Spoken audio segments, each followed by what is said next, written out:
Hello everyone, welcome back to my channel breath and be. ఇవాళ మన topic వచ్చేసి 7 life changing హ్యాబిట్స్లో second habit. Last week అందరూ కూడా ఫస్ట్ హ్యాబిట్ చూశారు కదా. ఎవరైనా చూడకపోతే ఒక్కసారి వెళ్ళి చూసి దాన్ని స్టార్ట్ చేయడానికి ట్రై చేయండి. ఎందుకంటే ఇవాళ నుంచి అంటే ఈ వీక్ నుంచి ఎవ్రీ వీక్ మనం ఒక్కొక్క హ్యాబిట్ తెలుసుకుంటూ వస్తాం. సో ఫస్ట్ హ్యాబిట్ కనుక మనం చూడకపోయినా లేదా స్టార్ట్ చేయకపోయినా మనకి నెక్స్ట్ అప్కమింగ్ వీక్స్లో వచ్చే ఈ హ్యాబిట్స్ అనేది అర్థం కావడం అనేది కష్టమవుతుంది. సో అందరూ చూసారని అనుకుంటున్నాను. ఇంకా ఆలస్యం చేయకుండా సెకండ్ హ్యాబిట్ ఏంటో చూసేద్దామా. హ్యాబిట్ నెంబర్ 2 వచ్చేసి eat living wholesome and plant based food. అంటే ఇందులో ఫస్ట్గా లివింగ్ ఫుడ్ అంటే ఏంటో చూద్దాం. ఎప్పుడైతే మన ఫుడ్ అనేది ఫామ్ నుంచి మన కిచెన్కి డైరెక్ట్గా వస్తుందో అదే లివింగ్ ఫుడ్ అంటే. For example fruits, vegetables, nuts, seeds etcetera ఇవన్నీ కూడా లివింగ్ ఫుడ్ కిందకు వస్తాయి. మరి దీనికి ఆపోజిట్ ఏంటి?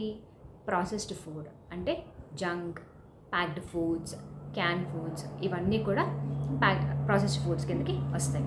ఇందులో ఒక చిన్న ఎగ్జాంపుల్ చూద్దాం. మీరు ఎప్పుడైనా సరే టీవీలో టొమాటోస్ కొనుక్కోండి, పొటాటోస్ కొనుక్కోండి, లేదా కోకోనట్ వాటర్ తాగండి అని ఇలాంటి అడ్వర్టైజ్మెంట్స్ ఎక్కడైనా చూసారా? నెవర్. మరి పొటాటో చిప్స్ కొనుక్కోండి, టొమాటో చిప్స్ కొనండి, లేదా మన దాహాన్ని తీర్చే చల్లచని కూల్ డ్రింక్స్ తాగండి అని ఈ అడ్వర్టైజ్మెంట్స్ చూసారా? ఎస్.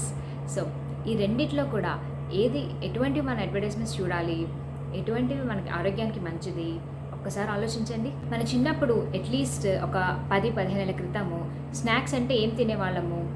చిక్కీ, పల్లి ఉండలు, నువ్వులు ఉండలు, లేకపోతే జీడిపప్పు పాకం, ఇంకా ఈవినింగ్ పూట గులాబ్ జామ్, ఇలా స్వీట్స్ ఈ రకంగా తినేవాళ్ళం. అదే హాట్ అయితే చెక్కలు, మురుకులు, జంతికలు, ఇంకా ఈ రకమైన హాట్ అనేది తినేవాళ్ళం. సో ఇప్పుడు ఎవరైనా అడిగితే ఇందులో ఏముంది, ఏమంటారు, ఇంగ్రీడియంట్స్ ఏమున్నాయని అడిగితే మనం క్లియర్గా చెప్పచ్చు. లైక్ పల్లీలు ఉన్నాయి, నువ్వులు ఉన్నాయి, లేదా హాట్ అయితే కనుక శనగపిండి, బియ్యపిండి వీటితో తయారు చేసామని చెప్పచ్చు. వేరాస్ ప్యాక్డ్ ఫుడ్స్కి వచ్చేసరికి ఇందులో ఇంగ్రీడియంట్స్ ఏమున్నాయి అని అడిగితే కనుక అందులో కేవలం కెమికల్ నేమ్స్ మాత్రం మనకి దొరుకుతాయి దాని వెనకాల చూస్తే. ఎగ్జాంపుల్ వచ్చేసి సోడియం బైకార్బోనేట్, INS 551, INS 500 ఇలా రకరకాల కెమికల్ పేర్లు తప్ప అందులో క్లియర్గా ఏం ఫుడ్ ఉన్నది అని మాత్రం మనకి అర్థమే కాదు. ఈ ప్యాక్డ్ ఫుడ్స్ తినడం వల్ల ఇందులో మనకి తెలియని 2 థింగ్స్ అనేది ఉన్నాయి. ఫస్ట్ది వచ్చేసి ఈ ఫుడ్ నిండా కూడా chemicals, preservatives, food colours and artificial agents ఇవన్నీ కూడా యాడ్ చేస్తారు. ఇవన్నీ దేనికి ఉపయోగం? ఆ ప్యాక్డ్ ఫుడ్ అనేది దాని లైఫ్ స్పాన్ని పెంచుతుంది, కానీ అది తింటే మన లైఫ్ స్పాన్ అనేది తగ్గిపోతుంది. సెకండ్ వచ్చేసి ఎడిక్షన్. ఎప్పుడైతే కనుక మనం ఈ చిప్స్ ఫర్ ఎగ్జాంపుల్ తీసుకుంటే అందులో అవి తినడం స్టార్ట్ చేసి ఒక 4-5 తిన్న తర్వాత మనం ఆపలేం. ఇంకా ఆ ప్యాకెట్ మొత్తం తినాలి అన్న క్రేవింగ్ అనేది ఏర్పడుతుంది. బికాస్ అందులో మనకు తెలియకుండానే ఆ ఎడిక్టివ్ ఏజెంట్స్ అనేది యాడ్ చేస్తారు. అదే మన ఇంట్లో చేసుకున్న మురుకులు కనుక తీసుకుంటే ఒక కప్ ఆర్ ఒక బౌల్ తిన్న తర్వాత మనకి చాలా అనిపిస్తుంది అండ్ మన పొట్ట కూడా నిండుతుంది. అదే క్రేవింగ్ మనకి ఇంట్లో చేసిన ఫుడ్కి రాదు, బికాస్ అందులో ఎటువంటి కెమికల్స్ కానీ ఏజెంట్స్ కానీ యాడ్ చేయరు. కాబట్టి మనకి ఏ ఫుడ్ ఎలా తెలుస్తుంది అనే దానికి వస్తే మనకి 3 రకాల డివిజన్స్ అనేది ఉన్నాయి లిస్ట్లో. అంటే red list, yellow list and green list. So ఇప్పుడు ఈ లిస్ట్ అనేది ఏంటి, ఏ ఫుడ్ దేని కిందకు వస్తుంది అనేది చూద్దాం. ఫస్ట్ వన్ వచ్చేసి రెడ్ లిస్ట్. అంటే హైలీ ప్రాసెస్డ్ ఫుడ్, అంటే దాంట్లో అన్ని నాస్టీ ఇంగ్రీడియంట్స్ ఉంటాయి. మనం దాని వెనక్కి తిప్పి చూస్తే దాని మీద ఇప్పుడు మనకి అర్థం కాని కెమికల్స్ ఇలా రకరకాల వింత పేర్లు ఉంటే కనుక అది 100% రెడ్ లిస్ట్ కిందకే వస్తుంది. సెకండ్ వన్ వచ్చేసి ఎల్లో లిస్ట్. అంటే ఇట్ కంటైన్స్ క్లీన్ ఇంగ్రీడియంట్స్, కొంచెంగా ప్రాసెస్ అయ్యి ఉంటుంది. ఫర్ ఎగ్జాంపుల్ మనం ఇందాక అనుకున్న నట్ బార్ లేదంటే డేట్స్ బార్ ఇలా చూడగానే మనకు అర్థమవుతాయి పేర్లు, అండ్ కొంచెమే ప్రాసెస్ అవుతుంది కాబట్టి మనం అకేషనల్గా అయినా సరే తినచ్చు. థర్డ్ వన్ వచ్చేసి గ్రీన్ లిస్ట్. అంటే అందులో ఇంగ్రీడియంట్స్ అనేది ఉండదు, డైరెక్ట్గా అదే ఫుడ్. ఫర్ ఎగ్జాంపుల్ మన ఫ్రూట్ కానీ, వెజిటబుల్ కానీ, క్యూకుంబర్ కానీ ఇట్లా యాజ్ ఇట్ ఈస్గా మనం ఎప్పుడైతే తినగలుగుతామో అది గ్రీన్ లిస్ట్ కిందకి వస్తుంది.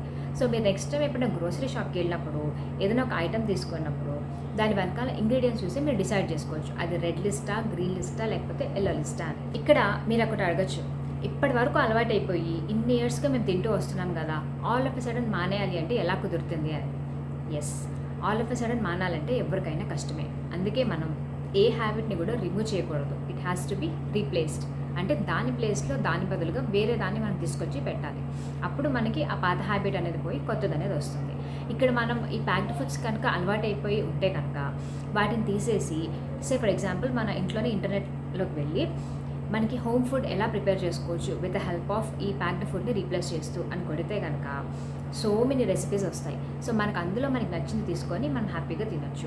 ఫర్ ఎగ్జాంపుల్ ఈ ఫుల్ మఖానీ కానీ లేదంటే మరమరాలతో మసాలాలు కానీ ఇట్లా రకరకాల రెసిపీస్ చాలా ఉంటాయి. సో అవన్నీ వన్ బై వన్ మనం ట్రై చేస్తూ తప్పకుండా మనం ఈ పాత హ్యాబిట్కి బాయ్ బాయ్ చెప్పచ్చు. ఎందుకు ఇంత ఇంపార్టెన్స్ ఇవ్వాలి మనం తినే ఫుడ్కి అంటే, మనం రైట్ ఫుడ్ని కనుక సెలెక్ట్ చేసుకుంటే ఫార్మర్కి డబ్బులు ఇచ్చిన వాళ్ళం అవుతాం, లేదు అంటే కనుక ఫార్మాసిటికల్కి డబ్బులు ఇచ్చిన వాళ్ళం అవుతాం. సో ఈ రెండిట్లో ఏది కావాలి అనేది మనమే సెలెక్ట్ చేసుకోవాలి. మన ఇంట్లో పెద్దవాళ్ళని కనుక చూస్తే ఫర్ ఎగ్జాంపుల్ 70 to 80 years వయసులో ఉన్నవాళ్ళు, వాళ్ళు ఎంత హెల్తీగా ఉన్నారు, ఎంత ఇమ్యూనిటీతో ఉన్నారు. నెక్స్ట్ మిడిల్ ఏజ్ వాళ్ళు అంటే 40 to 50 years తీసుకుంటే వాళ్ళకి ఎంత ఇమ్యూనిటీ అండ్ ఎంత హెల్తీగా ఉన్నారు. అండ్ ఇప్పుడు ప్రజెంట్ 10-20 చిన్నపిల్లల్ని కనుక తీసుకుంటే వాళ్ళ immunity levels and health levels ఎలా ఉన్నాయి. సో నెక్స్ట్ జనరేషన్కి మన పిల్లలకి మనం ఎలా ఫీడ్ చేస్తాము, ఎలా మనం వాళ్ళ ఫ్యూచర్ ఎట్లా ఇస్తామనేది కంప్లీట్లీ మన చేతుల్లోనే ఉంది. So choose wisely and feed wisely. So అదండి ఇవాళ టాపిక్ 7 లైఫ్ హ్యాబిట్స్లో సెకండ్ హ్యాబిట్. మీ అందరికీ నచ్చితే కనుక మర్చిపోకుండా లైక్ చేయండి, షేర్ చేయండి అండ్ సబ్స్క్రైబ్ చేయండి. తిరిగి నెక్స్ట్ వీక్ హ్యాబిట్ నెంబర్ 3తో కలుద్దాం. అంతవరకు take care and bye bye.